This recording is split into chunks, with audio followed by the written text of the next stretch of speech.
Selamat datang lagi di kamar gue di Kamarama. Oke, kemarin ada yang nanya bagaimana caranya mengencourage atau menyemangati. Nah, menyemangati teman-teman free to play, apalagi yang AR rendah, itu untuk tetap bermain walaupun tidak mendapatkan karakter yang dimau. Oke, begini, ini berdasarkan pengalaman gue ya. Berdasarkan pengalaman gue selama bermain Genshin Impact. Dan gue tadinya free to play jadi low spender. Sekarang tuh low spender. Dan mungkin akan tetap jadi low spender. Makanya karakter gue kayaknya stuck di situ-situ aja. Nggak kayak konten karakter yang lain yang ada karakter pasti punya, ada karakter pasti punya. Ini yang membuat gue juga agak susah bikin guide sebenarnya. Gini. Kalau lu nggak bisa dapetin karakter bintang 5 yang lu mau. Katakan misalnya Nahida. Nanti, ini kan gue bikin tanggal 25 Oktober ya. Nahida masih keluar seminggu lagi kurang lebih. Misalnya lu nggak dapat Nahida, kalah 50-50 misalnya, kalah 50% karena lu lagi rate off. Itu jadi misalnya karena lu udah sebelumnya udah dapat karakter B5, berarti di selanjutnya lu kan 50-50 ya. Chance-nya adalah 50-50 sama karakter banner standar. Dan lu kalah, lu dapat karakter banner standar. Dan lu nggak punya primo game lagi. Kalau menurut gue, ya udah nggak usah sedih kalau menurut gue. Kecuali kalau lu ngesimp, beda. Itu beda cerita kalau lu ngesimp. Itu udah masalah hati soalnya. I mean begini, kalau lu nggak bisa menang nggak bisa menang satu karakter. Sejauh yang gue main, itu selalu ada karakter pengganti. Role-nya tuh bisa selalu digantikan. Sejauh gue main ya. Again, gue ambil contoh lagi, Nahida dan main karakter sekarang yang bisa menggantikan Nahida. Kalau gue nggak dapat Nahida nanti ya, kalau kalian tidak mendapatkan Nahida nanti, sebenarnya masih bisa memakai main karakter sebagai Dendro applier atau karakter Dendro yang bagus. Atau mungkin Collei. Ini yang gue sadarin selama gue main. Jadi dulu tuh gue akan cerita sedikit gini. Gue dari awal tuh selalu bermain memakai dua karakter main DPS gue. Ada Noelle dan ada Razor. Jadi gue selalu pakai dua karakter ini nih. Nah, Noelle-nya bisa karena gue push terus untuk dia upgrade, terus gue cekokin artefak yang bagus-bagus. Lalu gue C6 pun gue push banget itu kalau tiap kali ada di banner ada Noelle, gue pasti nge-push untuk dapetin Constellation. Jadi berapapun primo game gue kejar waktu itu. Makanya C6 duluan Noelle gue. Nah, itu akhirnya berhasil naik duluan, C6 duluan, full crown duluan. Dan gue ngerasa bahkan pada saat itu kan gue pakai dua karakter ini, Razor gue pada saat itu udah lembek banget, udah kerupuk banget secara darahnya, defense-nya rendah banget, serangannya juga nggak sekuat Noelle, nggak sekuat gimana gitu, constellation-nya masih rendah, dan dan buat di battle tuh jadi beban gitu buat gue pada saat itu. Dapatlah gue pada saat itu Eula karakter B5. Gue push dong. Gue push Constellation Constellation. Enggak. Bukan Constellation-nya, Talenta gue naikin sampai 7 kalau nggak salah, 7. Bahkan ada skill yang beberapa jadi 8. Terus senjata gue beresin, gue cariin artefaknya. Jadi oke. Belum sehebat Noelle gue, tapi buat gue ini sudah oke. Belum seperfect Noelle gue yang gue sekarang gue buat, walaupun masih belum perfect banget. Tapi buat gue ini sudah oke. Gue pakai lah buat spiral, buat daily, itu gue pakai.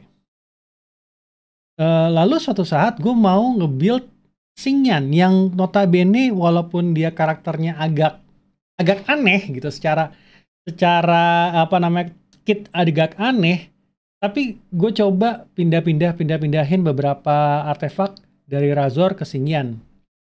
Terus gue beresin sedikit Xingqiannya. Oh, damage-nya jadi lumayan Xingqiannya. Walaupun tidak sebesar-besar gimana, tapi lumayan. Lalu pas gue nge-live, gue apa namanya, ditanya Razor waktu itu. Gue lagi agak males pakai Razor ya, padahal udah mau nggak mau gue pandang lagi Razornya.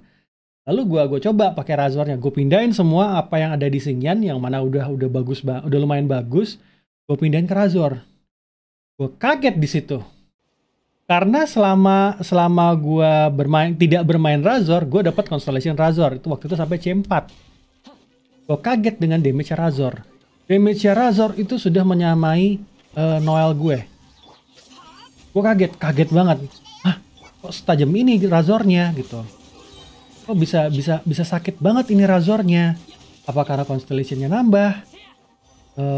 Gue abis itu gue mulai, waktu itu kebetulan udah deket banner Sino. Waktu itu dapat kebetulan di banner standar gue dapat lagi Razor jadi C5 dan akhirnya beli terakhir yang di toko jadi C6, gue C6-in Razor gue. Pas gue cek apa namanya, cek toolkitnya, gue lebih dalam gitu, gue liatin toolkitnya lebih dalam. Razor itu kuat. Razor tuh kuat. Cuman jarang nggak pernah gue pakai aja. Ini yang membuat karakter B4 ini sebenarnya berpotensi untuk jadi kuat banget.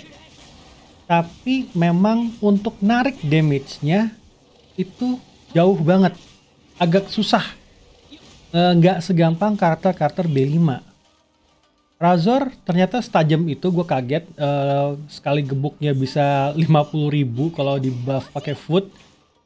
Kalau di buff pakai karakter lain bisa hampir pernah gua 40.000, cuman susah banget untuk sampai sananya lagi. Dan gua kaget banget. Oh, bisa segini mah, bisa menyamai menyamai Noel. Bahkan untuk di gameplaynya buat gua itu lebih gampang daripada memakai Noel sebenarnya. Tinggal tinggal gebuk aja karena dia physical type attack.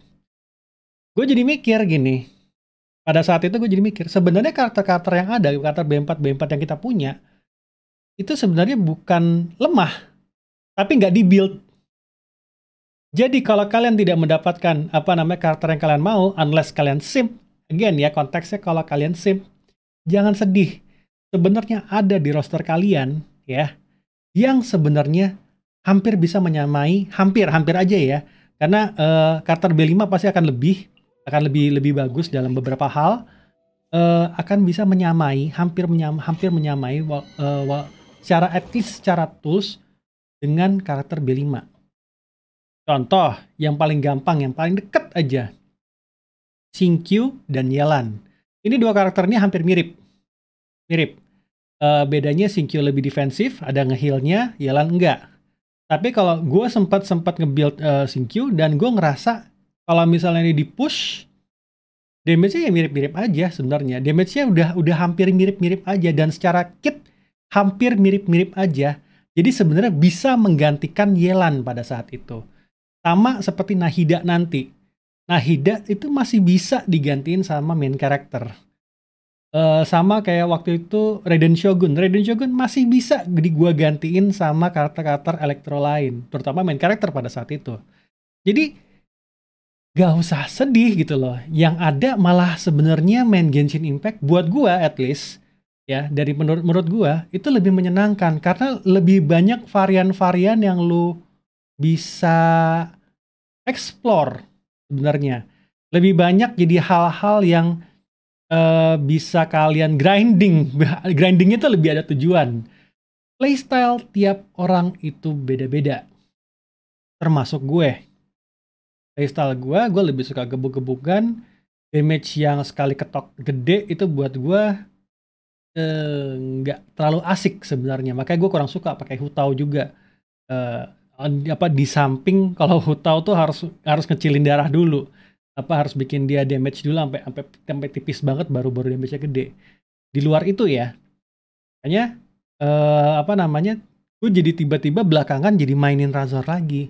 ke-push lagi tim apa yang cocok buat sama dia, dan akhirnya lumayan nemu gitu loh. Berarti gue harus gini gitu. Akhirnya nemu tuh kayak gitu. Sinkronisasinya nemu. Walaupun ala ramanya tuh nemu gitu loh. Dan itu yang harus kalian cari, para free to play player. Ala lunya, team play ala lu itu harus lu cari. Lu bisa baca guide, lu bisa ngeliatin semua komposisi, tapi kalau tidak cocok sama lu, percuma. Genshin Impact bukanlah game kompetitif. Ingat itu. Pernah dikompetitifkan, bisa dikompetitifkan, tapi utamanya memang bukan game kompetitif seperti League of Legends, seperti CSGO, seperti Valorant, seperti Overwatch gitu loh. Bukan game seperti itu. Even bukan game PvP. Jadi progres yang lu ingat adalah apa yang lu lakukan pada gamenya adalah kepuasan lu sendiri sebenarnya. Ya, kalau lu free to play player ya sudah, bersyukur saja dengan apa yang ada. Make do dengan apa yang lu punya. Dan itu yang gua selalu tekankan pada keseharian gue juga. Kalau gue nggak bisa dapetin misalnya mic yang bagus, ini aja dipinjemin, mic yang bagus, make do dengan apa yang gue punya. Kalau baru bisa beli headset dengan mic yang kurang oke, ya sudah pakai aja. Kalau pikirkan bagaimana cara membuat headset tersebut jadi bagus. Kalau misalnya gue cuman bisa beli pakai laptop, pada saat itu gue pernah pakai laptop doang untuk streaming. Ya udah, make do with that laptop. Itu pun gue jadi itu yang gue selalu terapkan di game ataupun di kehidupan sehari-hari. Make do. Ya, keinginan untuk belanja untuk dapat yang lebih baik itu selalu ada, dan itu wajar. Wajar guys, tenang aja, itu wajar. Tapi belajar untuk make do dulu gitu loh. Kalau misalnya lebih bangga lu bisa mengalahkan, nggak harus damage-nya proper. Bisa mengalahkan bos dengan karakter make dulu, ketimbang lu udah nge-push duit dan lu sendiri udah cekak gitu ya, dan lu bukan whale, tapi ya nggak ada kepuasannya gitu loh. Gue hilang kepuasannya. Kalau whale kepuasannya whale gitu loh. Kalau lu yang free to play, jangan maksa. Jangan maksa, yang ada malah ngerusak lu kalau misalnya lu bukan whale. Ingat konteksnya, lu bukan whale ya. Konteksnya lu bukan whale, bukan dolphin. Whale itu orang-orang yang bisa nge-push duit untuk memperbagus karakter. Kurang lebihnya seperti itu. Bisa pay to win jatuhnya. Walaupun gamenya bukan pay to win. Ya, at least up until now, Genshin Impact tidak berasa pay to win. Karena gue aja nemu gitu loh, ada orang yang bisa sampai level 60 tidak gacha sama sekali. Gue nemu tuh videonya. Berarti sebenarnya Genshin Impact bisa sampai di level itu. Dan gue juga pernah di posisi gue maksa pakai duit untuk dapetin karakter.